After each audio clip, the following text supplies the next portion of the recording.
This video is going to show you how to download a list of animals on your holding, including any animals with a problem or queried status. To use CTS Online, you need to be registered for the Government Gateway and enrolled on CTS Online. If you're not registered or enrolled or can't remember how to log in, there are videos that will help you on the Rural Payments Agency YouTube webpage in the CTS Online playlist.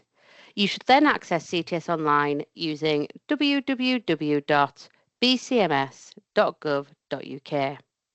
On the CTS Online homepage, scroll right to the bottom to where it asks if you want to download the list of cattle on your holding, queried animals and queried movements. Click here where it shows in blue. This will open an Excel document showing all the animals in your holding.